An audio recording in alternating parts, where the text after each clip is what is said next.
Terima kasih. Anda masih bersama kami, Lembaga Penyiaran Publik Lokal 90,1 RGR FM, Radio Pelopor di Tulungagung. Mari kita ikuti acara berikutnya. Radio adalah media pemersatu bangsa. Ayo dengar radio, satu suara berjuta telinga. Saya Joko Widodo, Presiden Republik Indonesia. Teman Anda di segala suasana, Tulungagung 90,1 RGR FM. Gue dapat dari grup sebelah nih. Katanya vaksin COVID-19 itu... Iya. Aku tahu dari temennya temenku punya temen. Nah, kita sebarin aja ke 10 grup. Kita lihat. Udah. Infonya COVID kayaknya nih. Ini apa sih? Berita COVID dari mana nih? Jangan-jangan hoax lagi. bener nggak? Hoax tuh, hoax. Waduh, Hati-hati. hoax nih. Masa sih?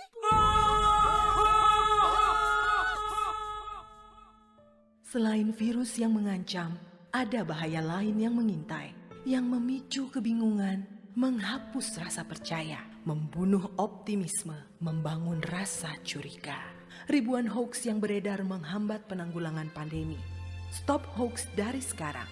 Tahan, saring sebelum sebar. Kalau dapat informasi, tahan dahulu. Cek di www.hoax.infovaksin.id baru disebar. Dipersembahkan Kominfo dan Komite Penanganan COVID-19 dan Pemulihan Ekonomi Nasional. Kesehatan pulih, ekonomi bangkit. Serta Indonesia Persada ID untuk menyiarkan baik. Belajar di rumah lebih mudah dengan belajar bareng lewat radio. Ayo belajar bareng lewat radio jam 9 pagi hanya di 90,1 RGR FM Radio Pelopor Tulungagung. Belajar bareng lewat radio kerjasama Diskominfo Kabupaten Tulungagung, Dinas Pendidikan Kabupaten Tulungagung, PGRI Kabupaten Tulungagung, dan 90,1 RGR FM Tulungagung. Teman Anda di segala suasana, Tulungagung 90,1 RGR FM.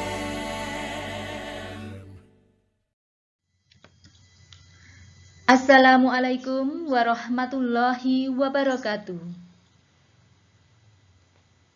Selamat berjumpa kembali di 90,1 RGR FM, Radio Guyub Rukun, Radio Pelopor di Tulungagung, dalam acara Kelas Mengajar.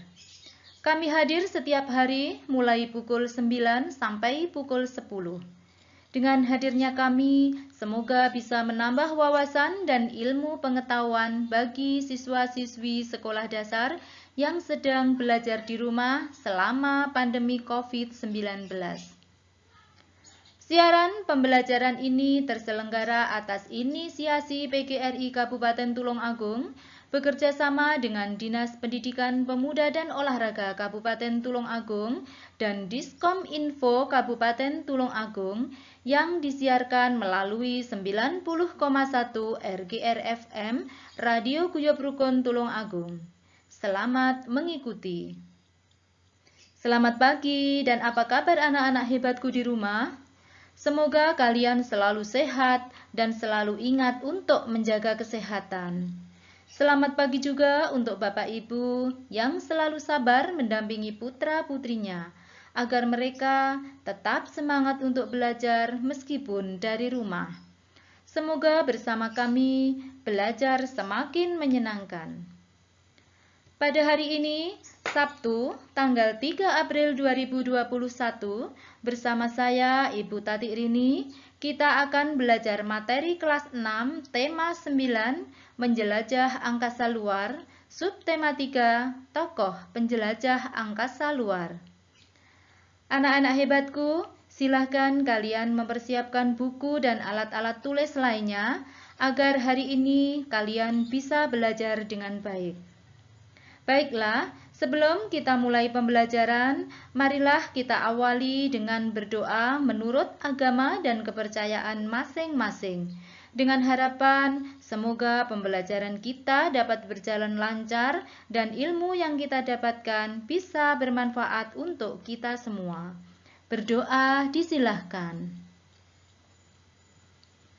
Berdoa selesai. Anak-anak hebatku, mari kita mulai pembelajaran 1. Tahukah kalian bahwa perkembangan ilmu pengetahuan dan teknologi yang kita alami dan nikmati saat ini diawali oleh penemuan-penemuan yang dilakukan para ilmuwan. Lihatlah sekeliling kalian. Semua alat yang kalian gunakan adalah hasil penemuan dan pengembangan teknologi dan ilmu pengetahuan. Kalian tentu sudah mengerti bukan, bahwa untuk melihat benda-benda langit diperlukan sebuah alat yang disebut teleskop. Tahukah kalian siapa penemunya? Mari kita simak bacaan yang berjudul Galileo Galilei mencoba untuk membuktikan. Setelah kalian baca dan kalian pahami isi bacaan, sekarang Ibu mau bertanya, siapakah Galileo Galilei? Iya, beliau adalah bapak sains modern, ilmuwan asal Italia, kelahiran tahun 1564. Mengembangkan teleskop buatannya sendiri pada bulan Maret 1610, Galileo mempublikasikan sebuah buklet kecil yang berjudul The Story Messenger yang mengungkap tentang bulan. Galileo juga menemukan planet-planet. Anak-anak, mari sekarang kita mempelajari penemuan Galileo Galilei dan dampak dari penemuan tersebut. Penemuan yang pertama adalah penelitian tentang bulan. Dampak dari penelitian tersebut mengubah pandangan manusia terhadap bulan yang dikira permukaannya halus. Kenyataannya, Galileo menemukan bahwa permukaan bulan tidak halus dan rata, dipenuhi kawah dan gunung. Penemuan yang kedua, menemukan planet lain. Dampak penemuan tersebut, manusia menjadi mengetahui Saturnus memiliki lingkar seperti cincin. Venus memiliki fase seperti bulan dan mengelilingi matahari. Penemuan yang ketiga, planet ternyata mengelilingi matahari. Dampak penemuan tersebut memperkuat teori Kopernikus bahwa bumi bukan pusat tata surya, tetapi matahari. Planet-planet mengelilingi matahari. Salah satu manfaat ditemukannya teleskop adalah untuk mengetahui keberadaan benda-benda langit di luar angkasa. Penemuan ini kemudian diikuti dengan penemuan-penemuan lain yang menyadarkan manusia bahwa alam semesta sangatlah luas. Manusia memahami bahwa ada banyak galaksi di luar sana dan tata surya adalah salah satunya. Mari kita gali lebih banyak tentang tata surya kita dengan membaca bacaan yang berjudul Susunan Planet dalam Tata Surya berdasarkan Orbit Bumi. Setelah kalian baca dan kalian pahami isinya, mari kita cari persamaan dan perbedaan antara komet dan planet. Persamaan antara komet dan planet yang pertama, antara komet dan planet sama-sama mengelilingi matahari. Yang kedua, komet dan planet memiliki orbit. Yang ketiga, komet dan planet adalah benda langit. Selanjutnya, perbedaan antara komet dan planet. Perbedaan yang pertama, planet ukurannya besar, sedangkan komet ukurannya kecil. Yang kedua, komet mengeluarkan ekor berupa gas debu yang sangat panjang ketika mengelilingi matahari, dan planet tidak. Contohnya adalah komet Halley dan planet Bumi. Kita lanjutkan mempelajari pengelompokan planet sistem tata surya. Pada subtema yang lalu, pengelompokan dalam sistem tata surya sudah pernah kita pelajari. Selain pengelompokan planet berdasarkan garis edar bumi, pengelompokan sistem tata surya apa sajakah yang kalian masih ingat? Iya, pengelompokan sistem tata surya Yang pertama adalah planet interior, yaitu planet-planet yang berada di dalam orbit bumi. Contohnya Merkurius dan Venus. Kemudian yang kedua, planet superior, yaitu planet-planet yang berada di luar orbit bumi.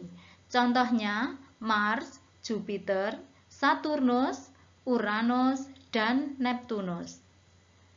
Kemudian pengelompokan yang ketiga, planet dalam, adalah planet yang berada dalam orbit sabuk asteroid, contohnya Merkurius, Venus, Bumi, dan Mars. Kemudian pengelompokan yang keempat, planet luar, yaitu planet yang berada di luar orbit sabuk asteroid, contohnya Jupiter, Saturnus, Uranus, dan Neptunus. Kita lanjutkan anak-anak. Mari kita membaca bacaan yang berjudul Kesempatan yang Hilang yang ditulis oleh Intan Sari El Iswar. Setelah kalian membaca cerita dan memahami isinya, kalian pasti menemukan beberapa unsur cerita seperti tokoh, watak, alur, dan latar belakang cerita tertentu. Salah satu unsur tersebut mungkin saja mengingatkan kalian pada pengalaman pribadi atau mengingatkan kalian pada sebuah film yang pernah kalian tonton. Mari sekarang kita pelajari bersama-sama. Judul bacaan, Kesempatan yang Hilang, ditulis oleh Intan Sari El Iswar.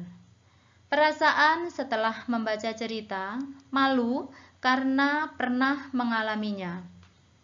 Cerita tersebut mengingatkan pada kejadian yang hampir sama.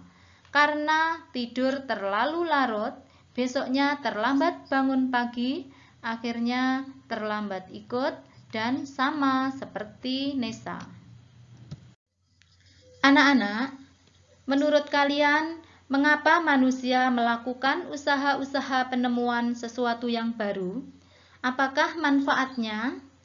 Sekarang kalian perhatikan benda dan alat-alat yang ada di rumah kalian. Kalian jelaskan fungsi atau manfaatnya bagi kegiatan sehari-hari bagi anggota keluarga kalian. Jelaskan pula apa yang akan terjadi apabila alat atau penemuan ini tidak atau belum ada. Baiklah, mari kita bahas bersama-sama.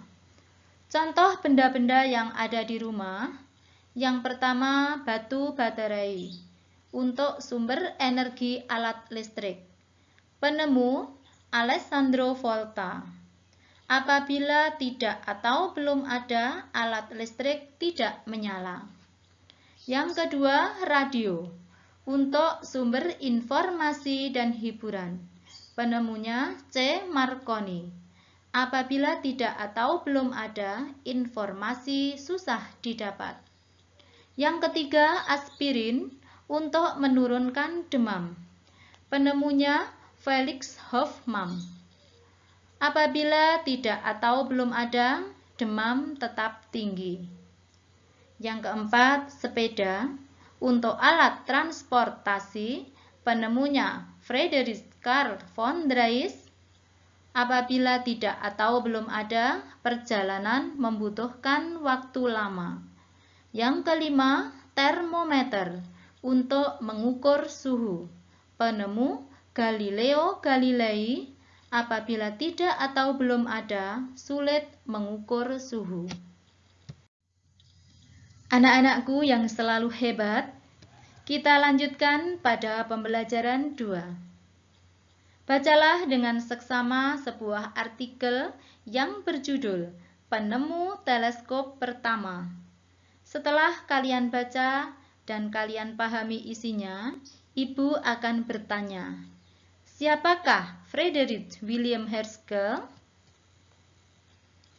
Iya, Frederick William Herschel, ilmuwan ini adalah tokoh astronomi dari negara Inggris yang lahir di Jerman pada tahun 1738,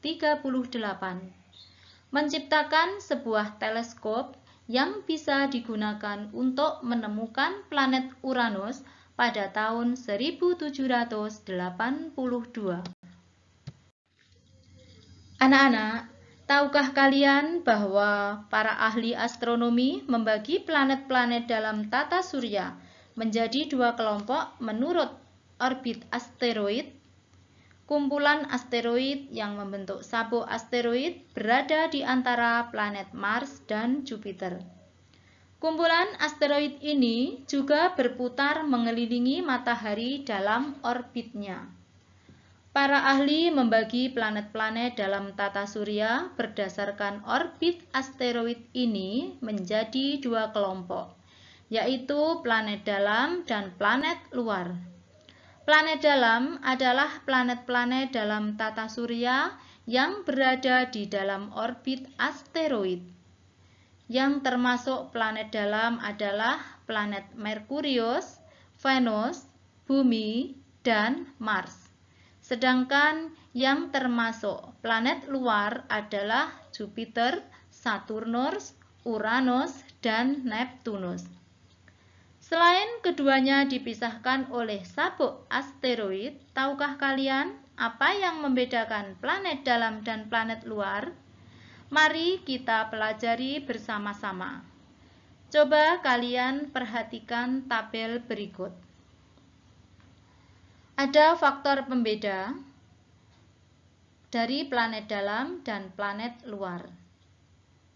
Kita bahas yang pertama. Faktor pembedanya ukuran planet. Planet dalam berukuran kecil, planet luar berukuran besar. Faktor pembeda susunan planet. Planet dalam terdiri atas benda padat, planet luar terdiri atas gas. Faktor pembeda jarak dari matahari. Planet dalam berjarak dekat dari matahari, sedangkan planet luar berjarak jauh dari matahari.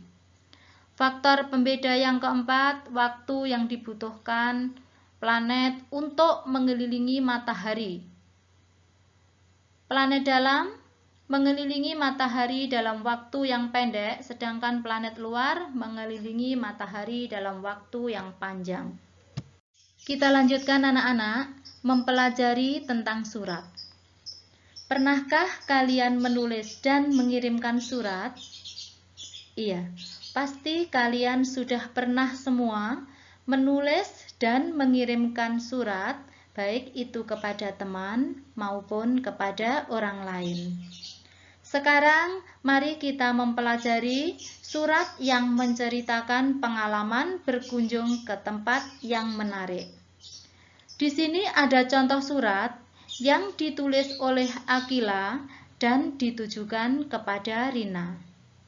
Coba kalian perhatikan baik-baik, Ibu akan membacakan contoh surat tersebut.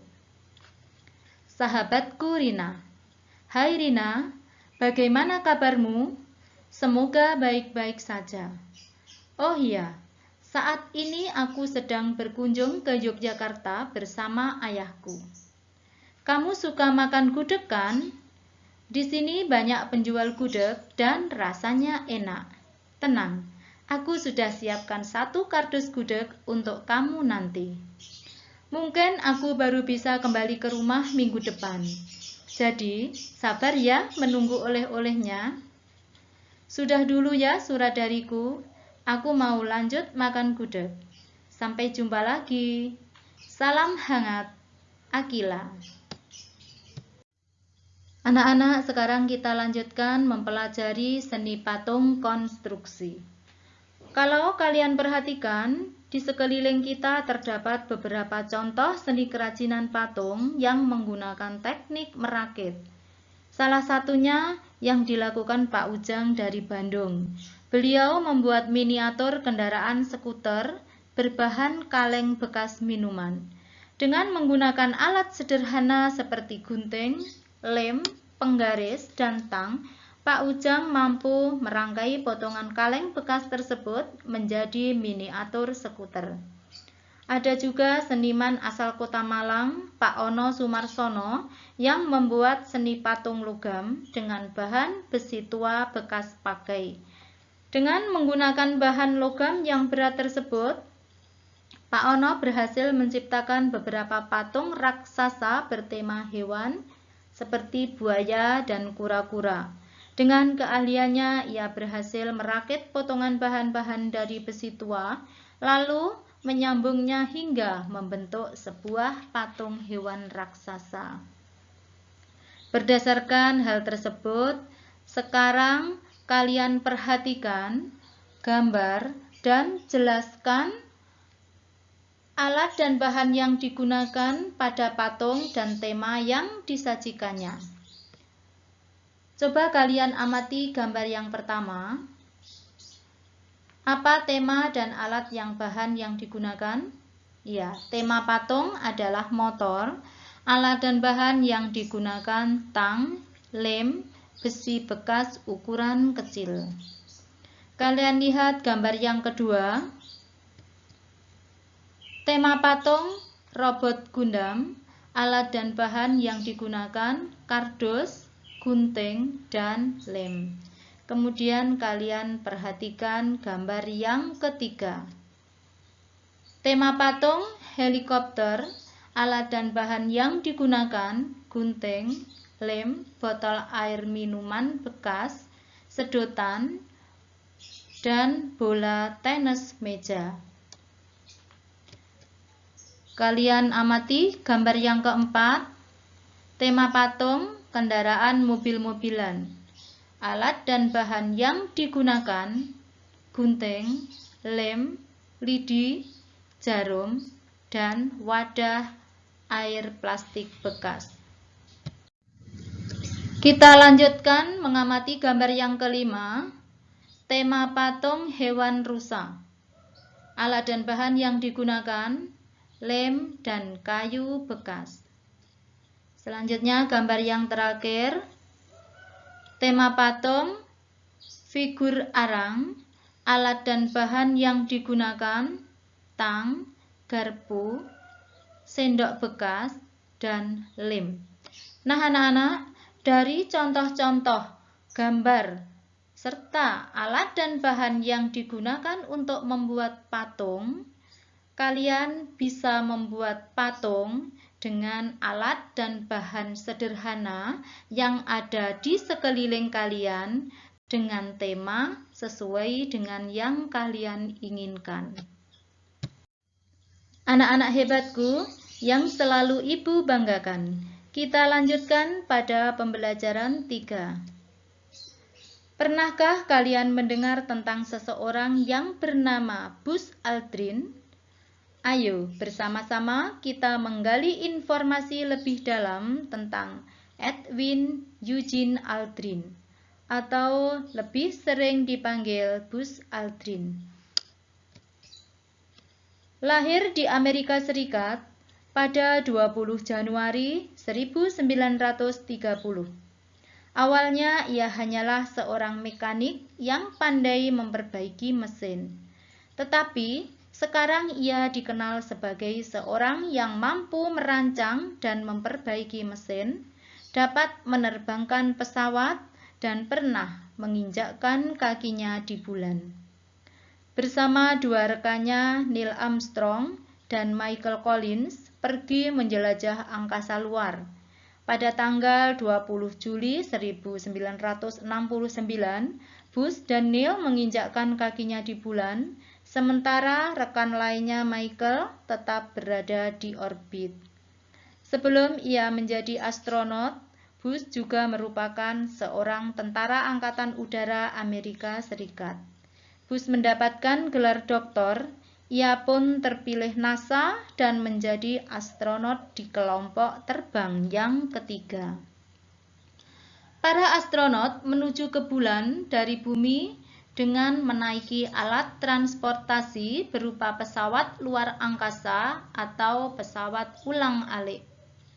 Sikap dan nilai yang dimiliki Buzz hingga ia menjadi salah satu orang yang mendarat di bulan adalah disiplin, tanggung jawab, pekerja keras, pantang menyerah, dan percaya diri. Dia harus pandai dan harus memiliki ilmu yang tinggi, selalu mau belajar, karena awalnya bus hanyalah seorang mekanik. Anak-anak, tahukah kalian bahwa pendaratan manusia pertama di bulan menyadarkan manusia bahwa kemajuan teknologi sudah semakin pesat? Manusia mampu menciptakan kendaraan untuk membawa manusia hingga ke tempat yang tak terbayangkan sebelumnya. Kendaraan merupakan alat yang digunakan untuk memindahkan manusia atau barang dari satu tempat ke tempat yang lain. Kegiatan memindahkan barang atau manusia dari satu tempat ke tempat yang lain disebut transportasi. Hingga saat ini, kemajuan teknologi transportasi sebagai bagian modernisasi harus berkembang seiring kebutuhan manusia untuk bermobilisasi.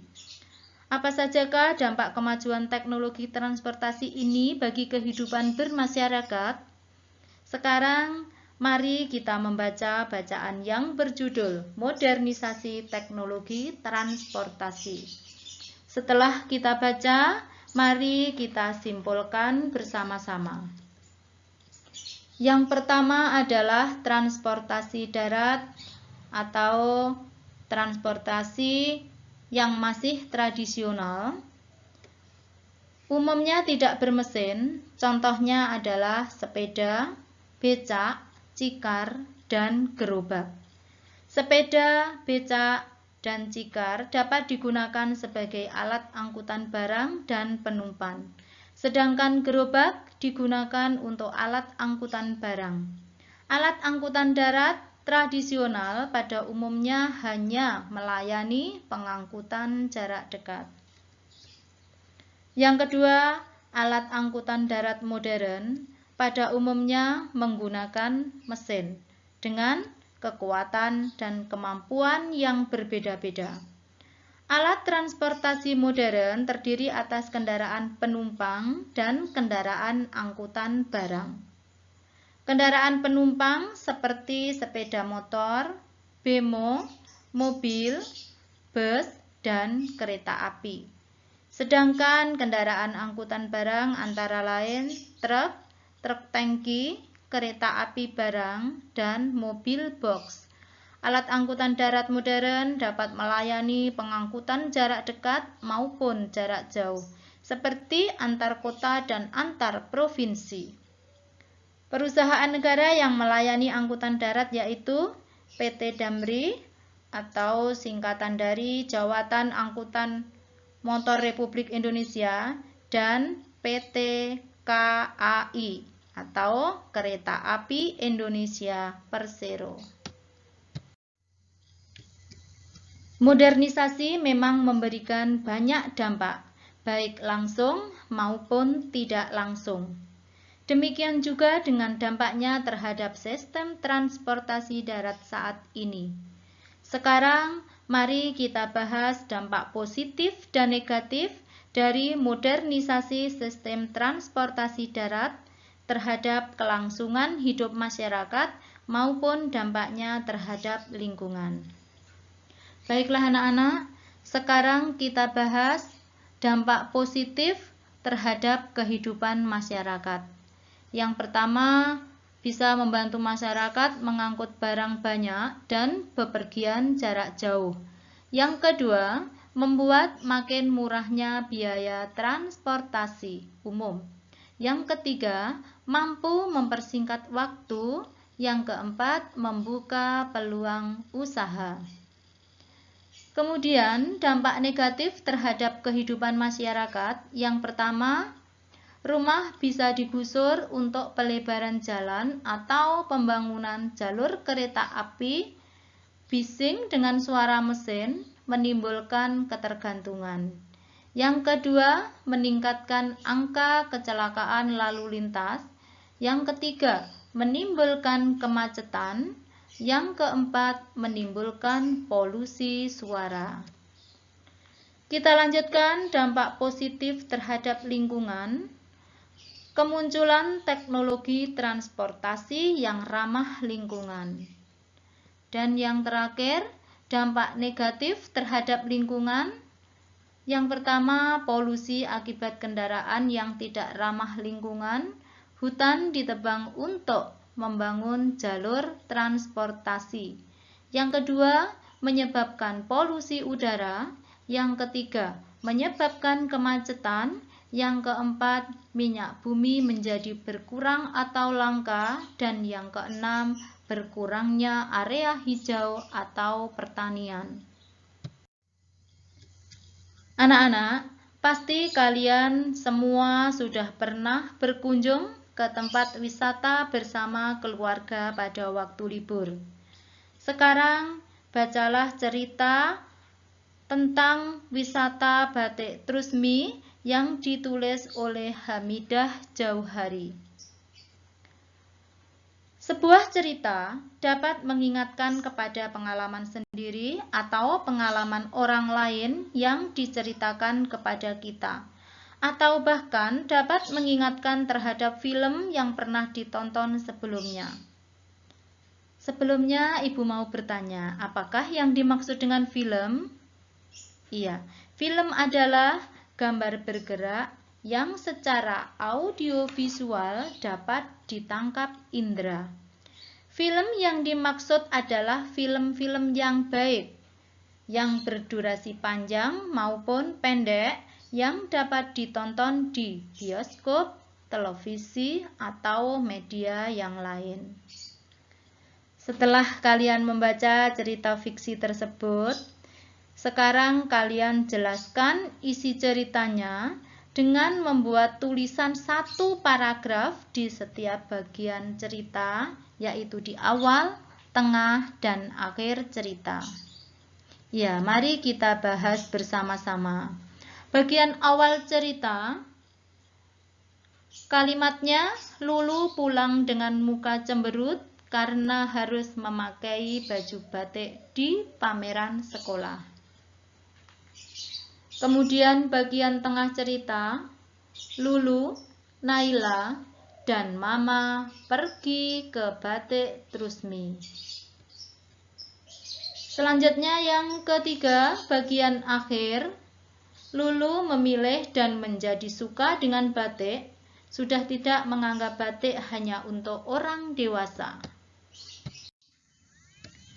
Pengalaman berkunjung ke suatu tempat dapat memberikan kesempatan untuk mengamati dan melihat peristiwa-peristiwa yang menarik. Salah satu peristiwa yang menarik yang dapat dipelajari adalah peristiwa persatuan dan kesatuan yang dapat memberikan pengaruh kepada masyarakat yang ada di sekitarnya, termasuk diri sendiri. Sekarang, ayo kita membaca artikel yang berjudul Dampak Persatuan dan Kesatuan Terhadap Diri Sendiri. Berbagai peristiwa persatuan dan kesatuan terjadi di sekitar kita dengan atau tanpa kita sadari. Setiap peristiwa tersebut memberikan dampak terhadap sekitarnya, baik individu, masyarakat luas, maupun terhadap bangsa dan negara. Salah satu dampak peristiwa persatuan dan kesatuan terhadap diri sendiri adalah munculnya sikap tenggang rasa dan rasa senasib sepenanggungan. Ketika berbagai pihak bersepakat untuk menyatukan tujuan bersama, setiap anggota akan merasa diuntungkan karena tujuan bersama mereka tercapai. Sekarang mari kita tuliskan peristiwa persatuan dan kesatuan apa yang dijelaskan dalam bacaan tersebut. Iya, jadi peristiwa persatuan dan kesatuan yang dijelaskan dalam bacaan, Pasar Batik Trusmi menerapkan persatuan dan kesatuan ketika usaha batik hampir bangkrut. Akhirnya, mereka bermusyawarah untuk bersama-sama meningkatkan nilai jual batik dibantu dengan pemerintah daerah. Kemudian, dampak peristiwa tersebut terhadap pihak yang terlibat.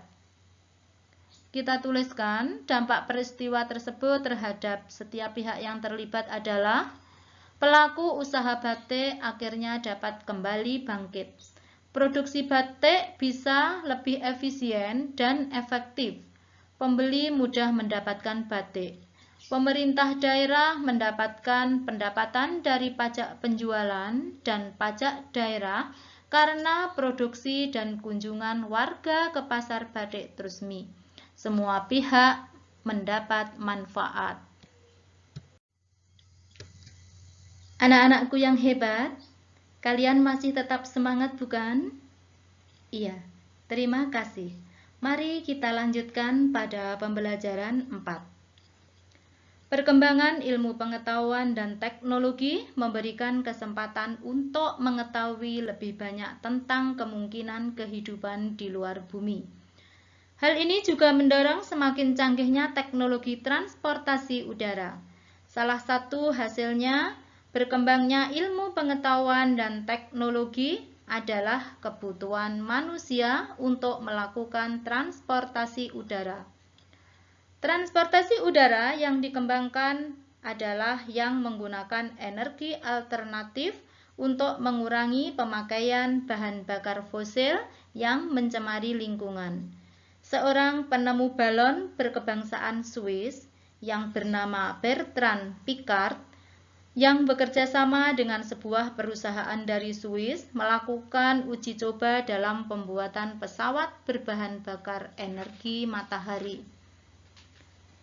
Rentang pesawat ini dibuat lebar sekitar 72 meter. Hal ini dilakukan agar panel surya di atasnya dapat mengumpulkan energi matahari cukup banyak. Pesawat ini digunakannya untuk melakukan misi keliling dunianya secara bertahap. Pada bulan April 2016, pesawat ini tiba di California, Amerika Serikat, pada tahap ke-9 dari seluruh perjalanan yang direncanakannya mulai bulan Maret 2015. Ada beberapa pertanyaan yang harus kita jawab. Yang pertama adalah, mengapa manusia ingin menemukan pesawat terbang berbahan bakar energi surya? Iya, jawabannya adalah karena manusia ingin menemukan pesawat terbang berbahan bakar energi surya untuk mengurangi penggunaan bahan bakar fosil yang mencemari lingkungan. Pertanyaan yang kedua, apakah keunggulannya dibanding dengan yang berbahan bakar fosil? Jawabannya, keunggulan pesawat terbang berbahan bakar energi surya dibanding dengan yang berbahan bakar fosil lebih ramah lingkungan dan menggunakan tenaga yang tidak terbatas, yaitu matahari. Pertanyaan yang ketiga, apakah dampak dari penemuan tersebut terhadap lingkungan dan kehidupan masyarakat pada umumnya? Dampak dari penemuan tersebut terhadap lingkungan dan kehidupan masyarakat pada umumnya bisa membantu mengurangi tingkat pencemaran lingkungan akibat penggunaan bahan bakar fosil. Masyarakat juga bisa menikmati dampak dari kualitas lingkungan yang membaik. Anak-anak, hingga saat ini manusia masih berupaya keras meningkatkan dan menemukan teknologi baru untuk meningkatkan kualitas hidupnya. Modernisasi menuntut segala sesuatu lebih cepat dan efisien, termasuk sistem transportasi baik air maupun udara. Sekarang, mari kita baca artikel yang berjudul Pengaruh Modernisasi Terhadap Perkembangan Sistem Transportasi Air dan Udara. Setelah itu, mari kita simpulkan bersama-sama. Ya, pada masa lalu, masyarakat menggunakan alat transportasi air seperti perahu dayung, perahu rakit, dan perahu layar. Perahu dayung dan rakit digerakkan oleh kekuatan tenaga manusia, sedangkan perahu layar digerakkan oleh tenaga angin dan tenaga manusia. Seiring dengan ditemukannya mesin bermotor, masyarakat kini menggunakan perahu bermotor dan kapal sebagai alat transportasi air.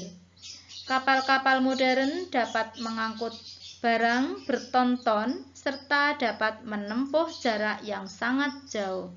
Bahkan Kini sebuah kapal besar dapat digunakan sebagai landasan untuk pesawat tempur. Kapal ini adalah kapal militer yang disebut sebagai kapal induk. Kita lanjutkan anak-anak. Masyarakat pada zaman dulu tidak memiliki transportasi udara.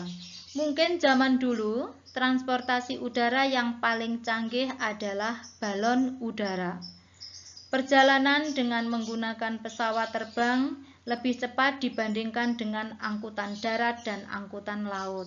Sekarang terdapat berbagai jenis alat angkutan udara, antara lain adalah helikopter, pesawat tempur, serta pesawat penumpang. Bahkan kini manusia dapat menjelajah angkasa luar dengan menggunakan pesawat angkasa luar. Perlu ditekankan lagi bahwa perkembangan teknologi tidak hanya terjadi pada transportasi saja, melainkan pada seluruh bidang kehidupan, seperti di militer, kesehatan, dan komunikasi.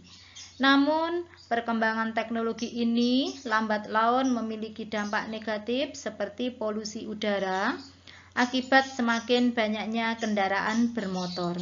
Kita harus bersikap bijak dalam menghadapi perkembangan teknologi ini, agar dampak yang ditimbulkan dapat diatasi dan dimanfaatkan sisi positifnya. Modernisasi memang memberikan dampak baik langsung maupun tidak langsung. Demikian juga dengan dampaknya pada sistem transportasi darat saat ini. Sekarang mari kita bahas dampak positif dan negatifnya terhadap kelangsungan hidup masyarakat maupun dampaknya terhadap lingkungan.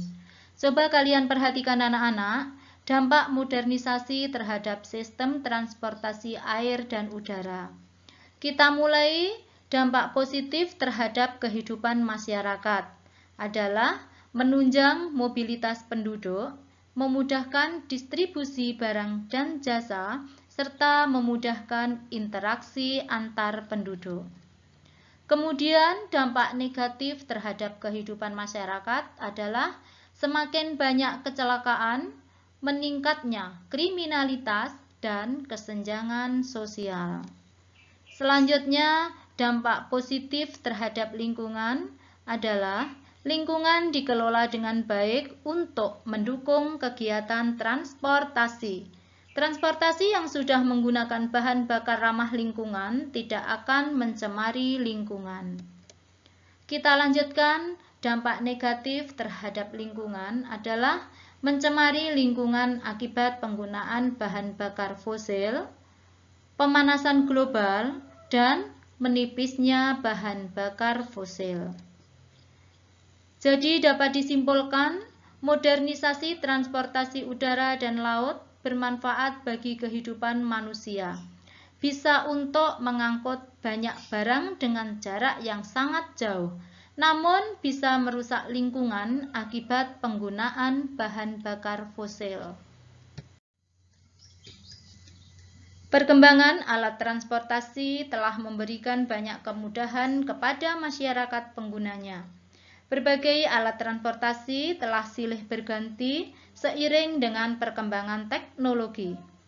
Alat transportasi bermesin kini menjadi pilihan utama untuk digunakan. Lalu, bagaimana dengan alat-alat transportasi tempo dulu yang pernah digunakan masyarakat? Beberapa contoh alat transportasi itu tersimpan di museum. Tetapi ada juga yang dijadikan benda koleksi oleh masyarakat. Berikut adalah salah satu kisahnya. Sekarang kalian baca bacaan yang berjudul Sepeda Ontel Warisan Kakek yang ditulis oleh Yogate. Setelah kalian baca, kalian tuliskan pokok pikiran yang ada di dalam cerita pada diagram Venn.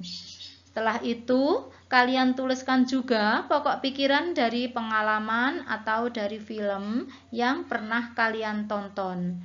Kemudian, tuliskan persamaan antara keduanya di bagian tengah-tengah diagram Venn tersebut.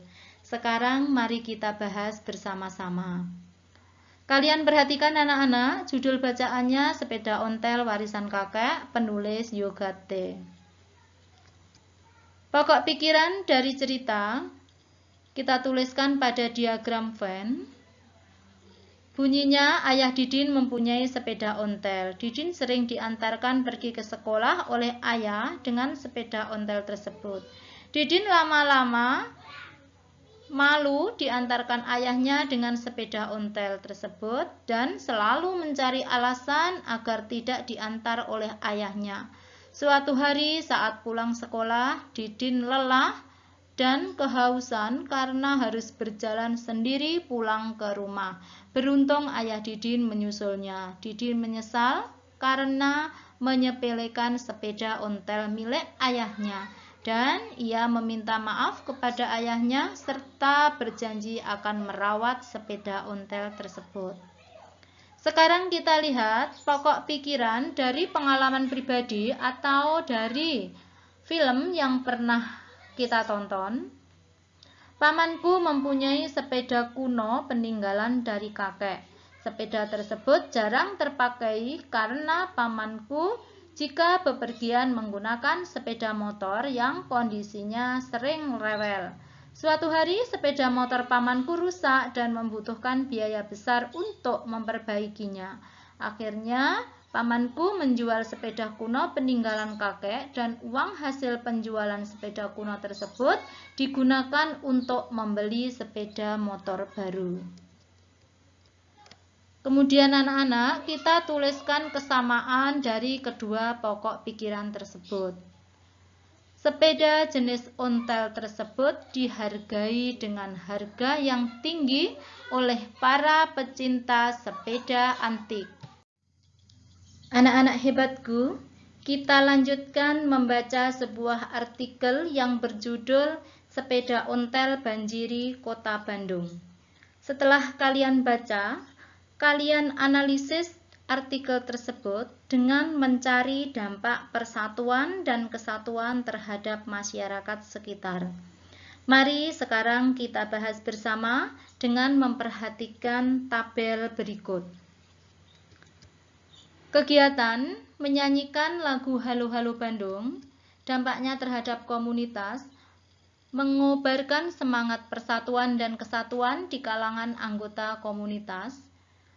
Yang kedua, sebagai bentuk penghormatan kepada warga Bandung sebagai tempat penyelenggaraan kegiatan. Yang ketiga, sebagai bentuk penghormatan kepada peristiwa patriotik yang terjadi di Bandung pada masa lalu. Dampaknya terhadap masyarakat luas. Yang pertama, mengingatkan masyarakat terhadap pentingnya persatuan dan kesatuan bangsa menjadi warga negara Indonesia. Yang kedua, mengingatkan masyarakat pentingnya saling menghormati perbedaan. Dan yang ketiga, mengobarkan semangat kepahlawanan yang pernah terjadi di masa lalu. Kegiatan yang kedua, memakai kostum yang serba unik dan menarik saat acara sepeda ontel. Dampaknya terhadap komunitas, mengakrabkan setiap anggota komunitas dan bisa saling mengenalkan kostum dari daerah masing-masing. Dampaknya terhadap masyarakat luas, menjaga tradisi dan sejarah. Anak-anak hebatku yang masih setia dengan program pembelajaran ini, kita lanjutkan pada pembelajaran 5. Mari kita bersama-sama mengamati gambar-gambar berikut. Tahukah kalian siapa saja mereka? Iya, kita amati gambar yang pertama. Gambar yang pertama adalah Nicolaus Copernicus. Beliau adalah seorang astronom, matematikawan, dan ekonom berkebangsaan Polandia yang mengembangkan teori heliosentrisme, tata surya dalam bentuk yang terperinci sehingga teori tersebut bermanfaat bagi sains. Kita amati gambar yang kedua. Beliau adalah Johannes Kepler, adalah seorang astronom dari Jerman, matematikawan, dan astrolog. Dia paling dikenal melalui hukum gerakan planetnya. Dan gambar yang ketiga adalah Edwin Hubble. Adalah seorang astronom dan kosmolog yang dianggap sebagai satu di antara astronom terpenting sepanjang masa. Dia memainkan peran yang sangat penting dalam pendirian studi astronomi ekstra galaksi dan alam semesta yang teramati. Anak-anak, angkasa luar masih saja menjadi misteri yang mendorong para ilmuwan untuk mencari tahu lebih banyak. Beberapa proyek besar sedang dilakukan terutama untuk mencari tahu kemungkinan kehidupan di salah satu planet lain di luar bumi. Dengan masih banyaknya hal yang belum terungkap untuk memuaskan rasa ingin tahu manusia, maka ilmu pengetahuan akan terus berkembang demi kesejahteraan manusia dan keseimbangan alam semesta. Mari kita tengok ke belakang. Kita cari apa kata sejarah dengan membaca artikel yang berjudul Menyibak Rahasia di Angkasa Luar dari Masa ke Masa dengan Seksama. Ketika ditelusuri, sejak dulu kala, ketika memandang angkasa, manusia sudah tergeliti untuk mengetahui lebih banyak. Seperti ingin mempelajari terbit dan terbenamnya matahari, ingin mempelajari deretan bintang, dan ingin mengenal bulan lebih dekat. Di negara Inggris ditemukan Stonehenge yang diperkirakan ada sejak sekitar 2000 sebelum Masehi. Berwujud sekumpulan batu raksasa yang disusun ke atas dalam sebuah lingkaran besar. Para ilmuwan percaya bahwa bangunan itu digunakan untuk mengamati pergerakan matahari dan bulan. Semakin berkembangnya peradaban, semakin banyak pula lah yang dipelajari, termasuk dari angkasa luar. Masyarakat Mesir mencatat pergerakan matahari dan bulan pada lempengan-lempengan batu pada 400 sebelum Masehi. Sementara pada 350 sebelum Masehi, astronom Cina Xinzhen mencatat ada sekitar 800 bintang dalam katalog bintang pertama. Salah satu peradaban yang gigih mempelajari alam semesta adalah peradaban Yunani kuno, sekitar kurang lebih 500 sebelum Masehi sampai 400 Masehi. Berbagai teori alam semesta muncul dari para ilmuwan Yunani. Di antara teori yang ada adalah Pythagoras dengan teori bumi bundar. Ada juga Ptolemeus yang mempelajari pergerakan planet dan Aristoteles yang menghasilkan kumpulan hasil pengamatan para astronom lain. Gagasan revolusioner yang dicatat sejarah adalah ketika pada tahun 1543. Pada tahun tersebut, Nikolaus Kopernikus memperkenalkan teori bahwa bumi dan planet-planet lainnya sebenarnya mengorbit mengelilingi matahari. Bukanlah bumi yang menjadi pusat tata surya seperti yang dipahami sebelumnya. Gagasan ini terus dicari oleh astronom di era-era berikutnya. Pada tahun 1600, astronom Denmark, Tycho Brahe, yang dibantu oleh asistennya Johannes Kepler, menemukan bahwa planet-planet memang mengorbit pada matahari dalam jalur berbentuk elips. Teori ini diperkuat lagi dengan pembuktian dari astronom Italia Galileo Galilei yang menggunakan teleskop untuk melakukan pengamatan di angkasa luar. Tidak berhenti pada pengetahuan seputar revolusi bumi dan planet-planetnya. Rahasia benda langit lain pun diamati dari bumi. Pada tahun 1682, Edmund Halley mengamati sebuah komet. Ia dapat menyimpulkan bahwa komet ini muncul setiap 76 tahun sekali. Komet ini pun dikenal dengan nama Komet Halley. Planet-planet dalam tata surya juga dikenal dan dipelajari secara bertahap. Uranus ditemukan pada tahun 1782 oleh William Herschel. Pluto yang terjauh baru ditemukan pada tahun 1930. Akan tetapi, setelah pengetahuan semakin berkembang, Pluto kemudian tidak lagi dikelompokkan sebagai planet. Berbagai alat dikembangkan sejak teleskop dimanfaatkan oleh Galileo.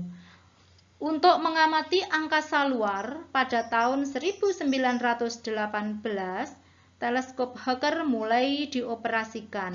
Edwin Hubble menggunakannya pada tahun 1920-an untuk membuat banyak penemuan.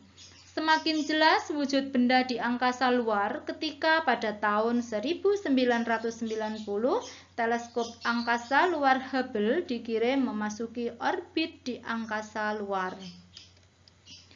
Tidak berhenti di pengamatan dari bumi, rasa keingintahuan manusia membuatnya ingin mencoba menapakkan kaki di angkasa luar. Berbagai teknologi dikembangkan untuk membuka kemungkinan tersebut. Roket modern pertama yang menggunakan bahan bakar cair ditemukan oleh Robert Goddard, ilmuwan Amerika pada tahun 1957. Soviet meluncurkan Sputnik pertama, pesawat angkasa luar pertama. Yuri Gagarin dari Rusia menjadi orang pertama yang melakukan perjalanan keluar angkasa dan kurang dari 1 bulan kemudian disusul oleh Alan Shepard dari Amerika. Setelah itu, dua negara adidaya dunia itu seakan berlomba mengirimkan peralatan dan manusia penjelajah ke angkasa luar. Stasiun angkasa luar untuk pertama kali pada tahun 1971 dan disusul oleh Amerika dengan Skylab 2 tahun kemudian. Berbagai misi pesawat penjelajah diluncurkan. Pioneer ke Jupiter pada tahun 1972. Voyager mengeksplorasikan Jupiter, Saturnus, Uranus, dan Neptunus pada tahun 1977. Pada tahun 1981 diluncurkan pesawat ulang-alik pertama Columbia. Pesawat ulang-alik ini mengangkasa bersama 10 astronot dan tinggal di angkasa selama lebih dari 1 minggu. Tidak semua usaha manusia menambah pengetahuannya tentang angkasa luar berjalan mulus. Duka juga pernah menyelimuti dunia ilmu pengetahuan.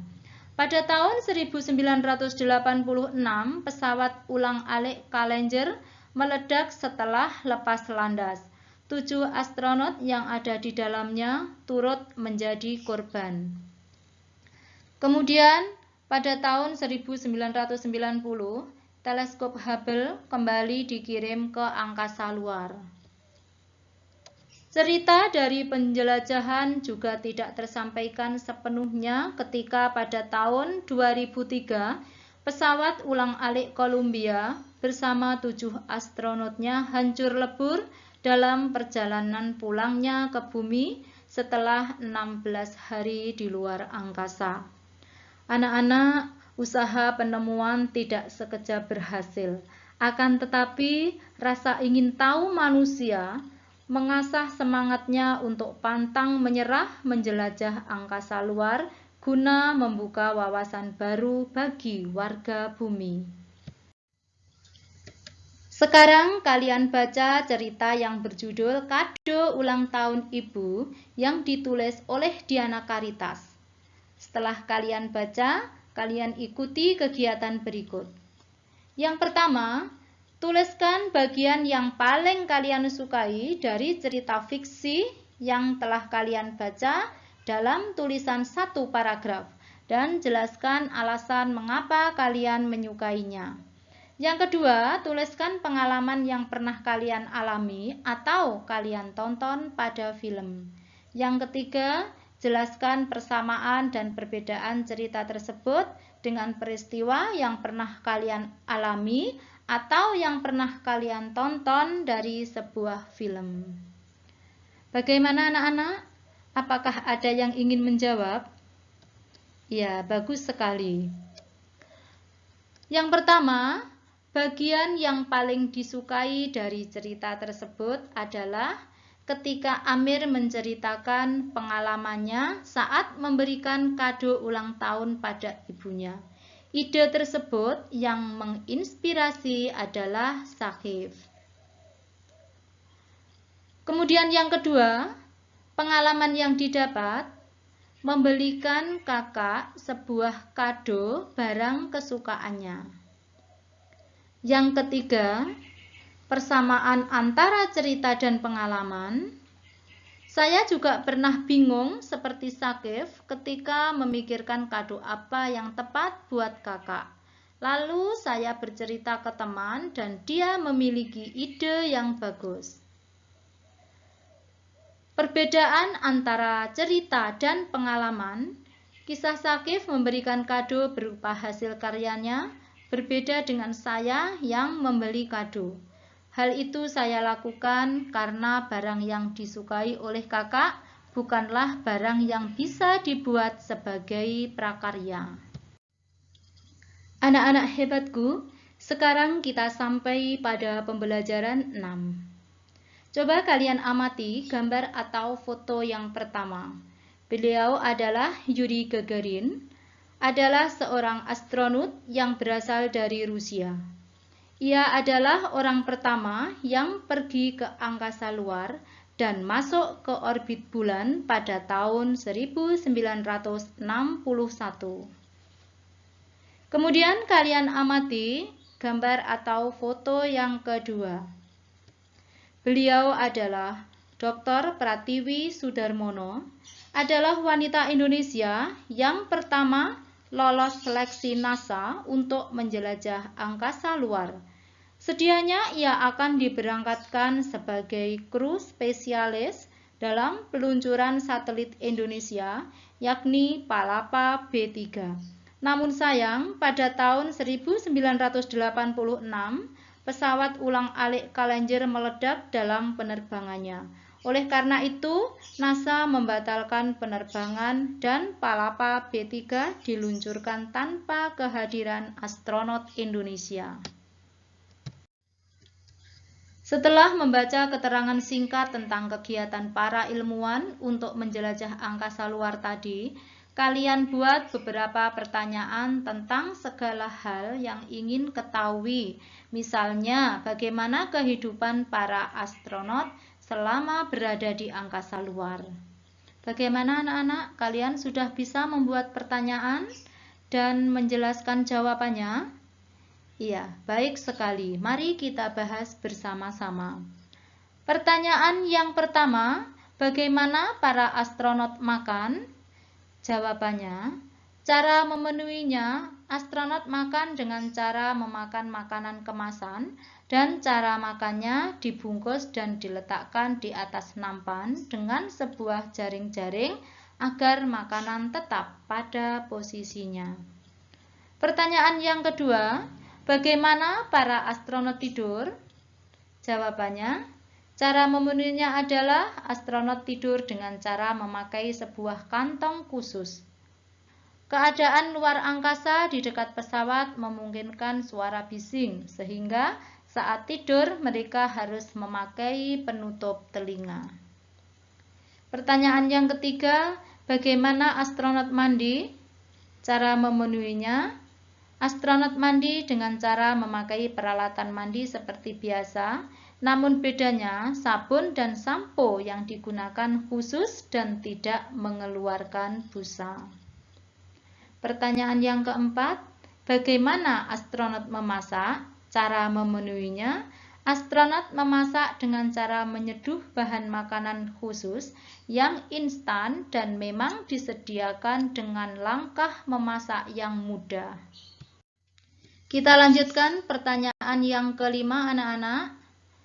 Apa sajakah yang diperlukan untuk menjadi seorang astronot?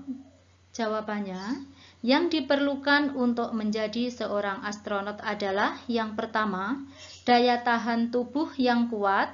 Yang kedua, mampu berbahasa Inggris. 3, persyaratan kewarganegaraan, 4. Gelar sarjana di bidang tertentu, dan yang kelima, punya pengalaman minimal menerbangkan pesawat jet dengan 1000 jam terbang. Kehidupan di angkasa luar sangat memerlukan kerjasama yang baik antar anggota, baik itu di dalam misi angkasa luar maupun dengan tim yang ada di bumi. Setiap keputusan diambil bersama untuk memastikan semua rencana dapat dilaksanakan dengan baik. Bentuk-bentuk kerjasama ada di mana-mana, di dalam kehidupan masyarakat. Salah satu bentuk kerjasama masyarakat yang paling mudah ditemukan adalah kegiatan kerja bakti. Sekarang mari kita baca bersama-sama bacaan yang berjudul Yuk Kerja Bakti yang ditulis oleh Niken Ari. Setelah membaca cerita tersebut, lakukanlah kegiatan berikut. Gunakan diagram Venn untuk melengkapi keterangan tentang cerita fiksi tersebut. Anak-anak, mari kita bahas bersama-sama. Judul bacaan Yuk Kerja Bakti, penulis Niken Ari. Bagian yang paling disukai dari cerita fiksi tersebut adalah banyak sekali yang ikut kerja bakti, tidak hanya bapak-bapak, anak seusia Romi juga ikut membantu. Hal tersebut menunjukkan kebersamaan dalam menjaga persatuan dan kesatuan. Coba kalian amati diagram Venn berikut. Pokok pikiran dari cerita fiksi, warga Kelurahan Mekarjaya Depok bersiap menghadapi musim hujan. Pak RT mengajak warganya untuk bekerja bakti membersihkan lingkungan hari Minggu ini. Kemudian, pokok pikiran yang sesuai dengan pengalaman, saya pernah mengikuti kerja bakti di lingkungan rumah. Kerja bakti dilaksanakan dalam rangka persiapan menyambut Hari Kemerdekaan. Warga bersama-sama membersihkan lingkungan. Kemudian kalian perhatikan persamaan dari pokok pikiran cerita fiksi dan pokok pikiran dari pengalaman adalah kerja bakti meningkatkan persatuan dan kesatuan. Sekarang mari kita jelaskan persamaan dan perbedaan antara cerita pada teks fiksi dan pengalaman pribadi. Persamaan antara teks fiksi dan pengalaman pribadi pada cerita tersebut adalah kerja bakti sama-sama meningkatkan persatuan dan kesatuan. Sedangkan perbedaannya adalah pada teks cerita fiksi, kerja bakti dilakukan untuk menghadapi musim hujan, sedangkan pada pengalaman pribadi, kerja bakti dilakukan untuk menghadapi peringatan kemerdekaan. Untuk dapat bekerja sama, setiap anggota kelompok perlu memiliki keterampilan dan berperan aktif di dalamnya. Beberapa keterampilan harus dilatih dan dikembangkan. Kali ini, kalian akan mengembangkan keterampilan untuk membuat patung, yaitu patung konstruksi berdasarkan tema. Di sini ada beberapa contoh patung konstruksi berdasarkan tema manusia.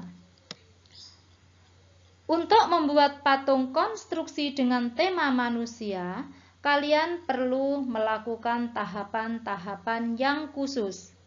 Sekarang saatnya merancang dan membuat patung yang menyerupai manusia dengan baik. Bentuk manusia yang akan kalian ciptakan dapat berupa robot yang menyerupai manusia atau bentuk lain yang menyerupai manusia.